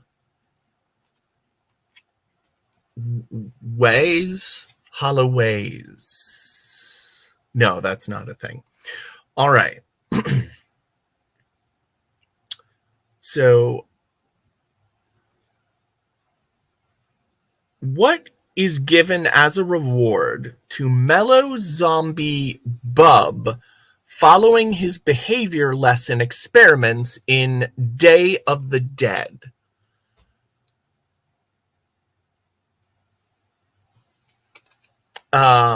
Okay, that's tricky. I have not seen Day of the Dead in a very long time.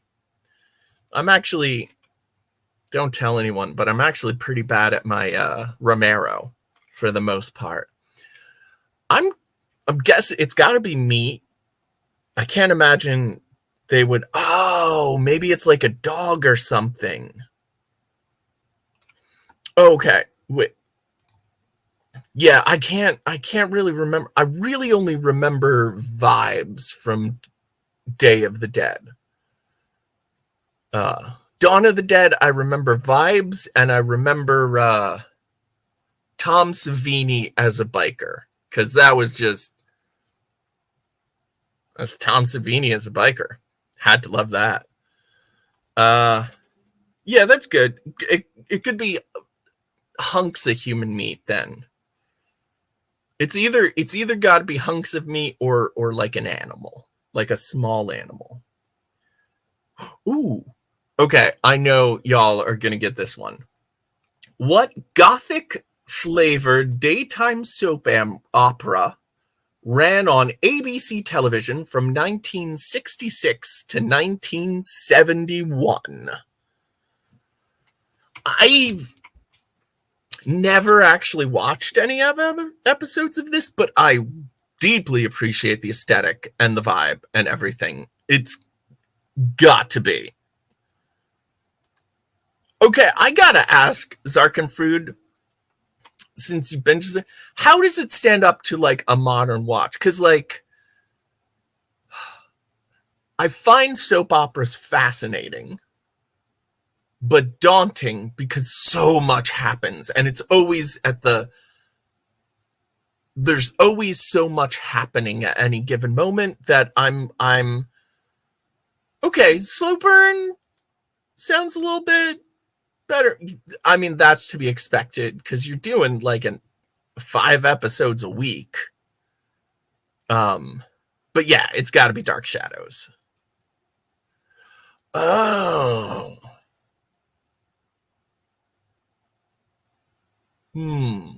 It still had like a vibe though, right? Yeah. With Barnabas. When Barnabas. Okay. So Music Macabre. The sinister intro to Slayer's song Hell Awaits begins with what phrase repeated backwards over and over? I gotta say, that sounds pretty awesome.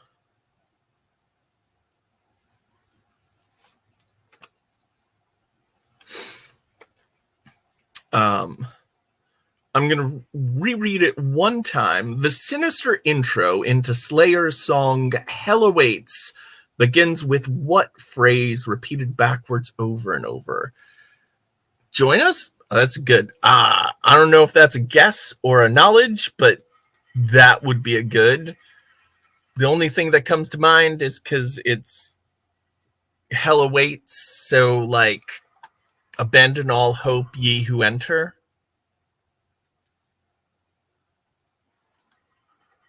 Okay. Excellent, because my guess wasn't that good. All right, we're to Bloody Tales and Poetry. What beautiful and raven-haired author Aphrodite Jones is a successful writer of books? I think I started with what instead of the. I'm going to start over.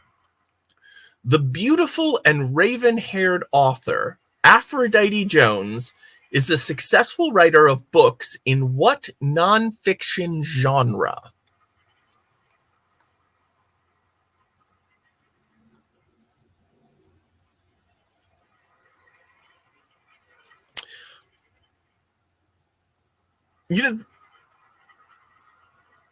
I'm a little unsure if that makes true crime makes most sense. I was like, it has to be something grisly, right? Neither have I, but that's not saying anything. But it's also because of the nature of the question. I don't know if she's a real person or a character in a book. Oh, if she was a character, they would have mentioned the series, though, I think. So probably a real.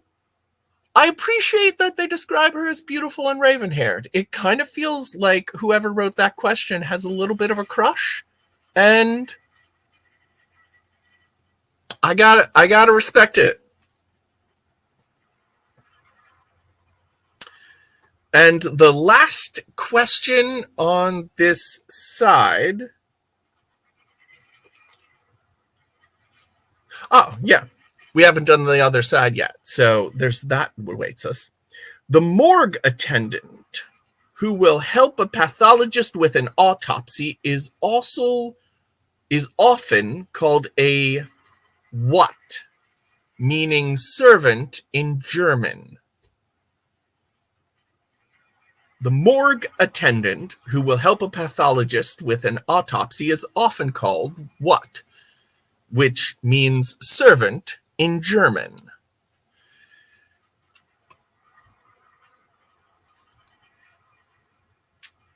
I think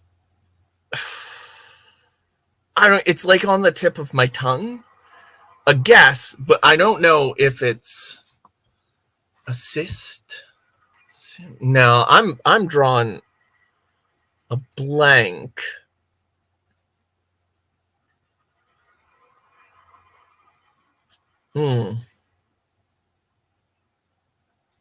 Okay. Let's do some answers, friends. Human organs. I'm going to give that to us. It doesn't mention who they came from, but honestly, I'm gonna say just some guy Tien gets bonus points. We're not really keeping track, so all the bonus points you can eat. Dark Shadows, Join Us, True Crime, and Daniel. Which, I'm going to be honest, is not a term I've heard before. So whatever I was trying to think of was definitely not the answer. Yeah, I'm very impressed. You were able to pull that out, Victorian London Fog. All right, and then it looks like the back of the card, we should have just enough time, and then sad goodbyes. Name the character the late pop star Aaliyah plays in the vampire film Queen of the Damned. I'm gonna be honest. I did an Anne Rice vampire. Thank you. I couldn't remember anything other than like she was the Queen of the Damned. Like it's the titular character. Like I read that book, but the names have slipped. I read the series up to Memnoch the Devil, and I dearly wish I had not gone that far.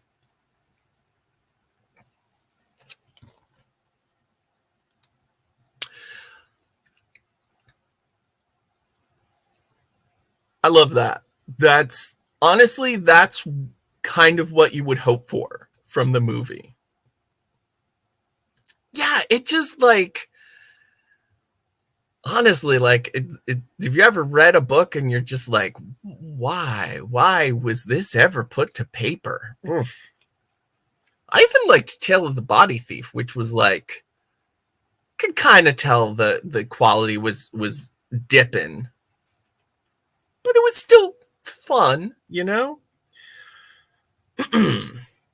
While on trial in Russia for 52 murders, who said, "I am a mistake of nature, a mad beast"? I am blanking on Russian serial killers.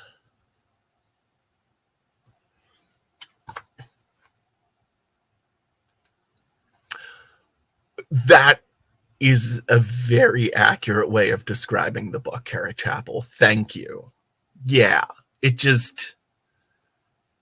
felt more like she wanted to write more with the characters rather than she had another tale to tell about them. Oh, that does sound like something H.H. Holmes would say. In one of those letters he wrote to the parents of his victims describing the taste of the child meat in detail. Oh, that dude was I mean, Holmes was absolutely a mistake of nature. I'm blanking as well. I'm going to go on to the next question. If anyone thinks of an answer, or even just thinks of a Russian serial killer, I know I'm thinking it was that one. I remember hearing about him because he went for so long. Like, it just, he had this set style, but because no police agency wanted to admit that Russia had a serial killer, they basically started covering up his crimes for him. He was active for decades.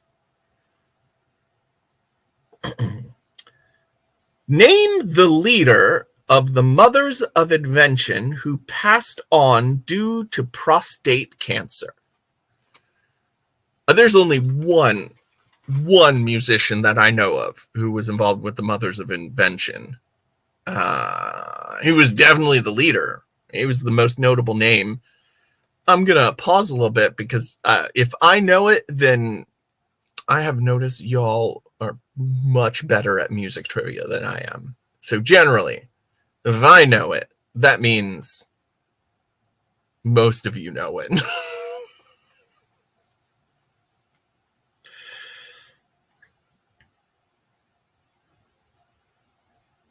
Ooh.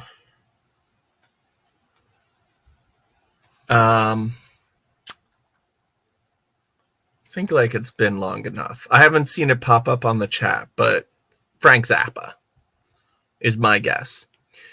Who assembled two collections of lesbian vampire short fiction in the mid-90s entitled Daughters of Darkness and Dark Angels?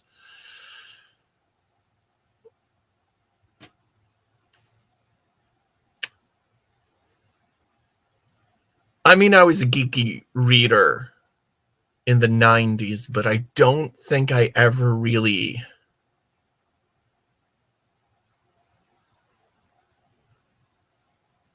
That's beyond... Part of me just wants to say Anne Rice just because she was so productive in the 90s, but I don't see her doing lesbian short stories. Gay men. Obviously, she loved gay men.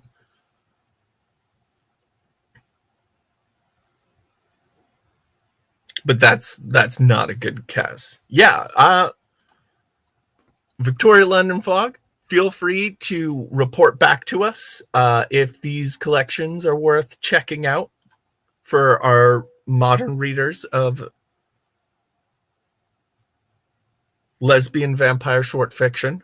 I wanted to use the exact phrase because it was very juste, very well chosen.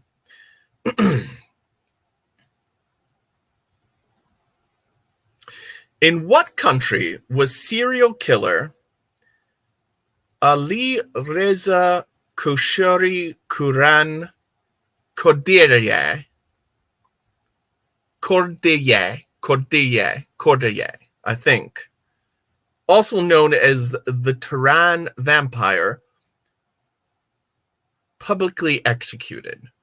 Which also means I recognize the city of Tehran.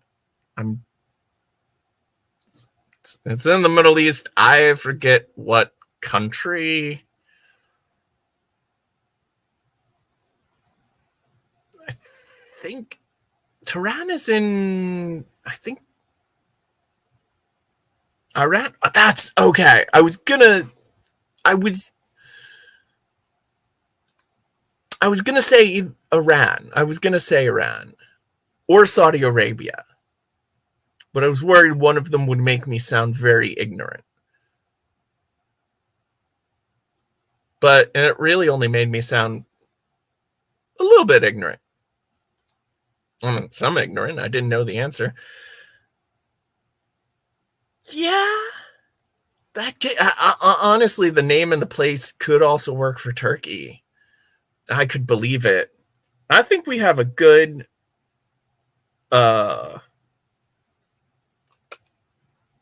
cover. We have our bases covered on that one. So,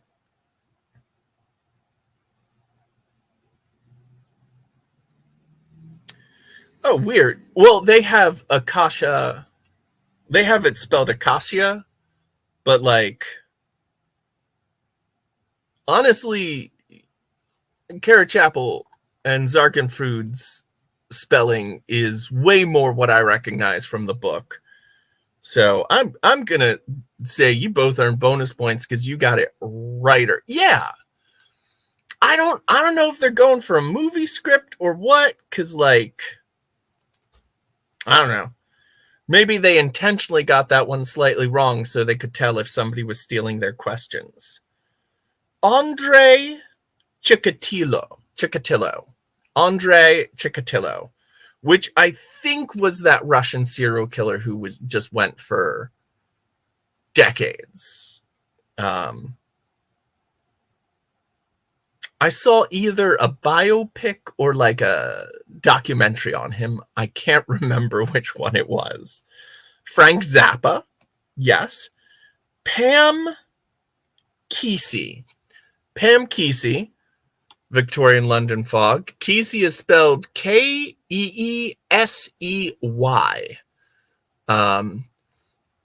So if that will help you find Daughters of Darkness and Dark Angels. And I ran. So we didn't sweep the card, but honestly, this is one of the trickier card sets. I'm pretty impressed we did sweep a card earlier. Good work, us. But it's just past 2:30, so it is time to say goodbye to all our company. I have a virtual murder mystery next week, so it should be just Shoshi taking care of you, and of course anyone else who's around. Yeah, you know what? I keep meaning to do kind of more trivia, especially with the Halloween season, the spooky season. I've got these, and I have a horror movie trivia set, which I didn't even grab today. So, yeah, let's try trivia. Yeah, I'm glad it's appreciated. And also thank you for catching my reference. Oh, good work, everyone. I hope so as well, Carrot Chapel. We are rooting for you. If you need anything from anyone, if you put word out on the Discord, I won't see it, but everyone else will.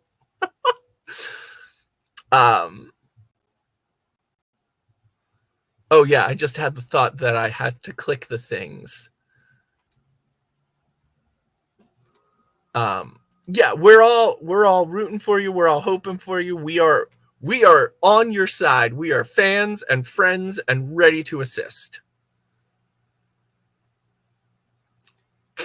I opened the show today talking about who I would kill if I had a choice. I might have done it. I'm not going to deny. But thank you all for coming by. It was a pleasure doing trivia with y'all. It was great seeing Mab too. And I hope you all enjoy the rest of your week. Bye. Crafting with Shoshi and Cubby. What will we make today? What is the dice of the day? Crafting, creating, collaborating. What would an octopus say? Trivia questions, hooray! Creating, clickbaiting, can't hardly waiting for the crafting show. A crafting show with Cubby and Shoshi.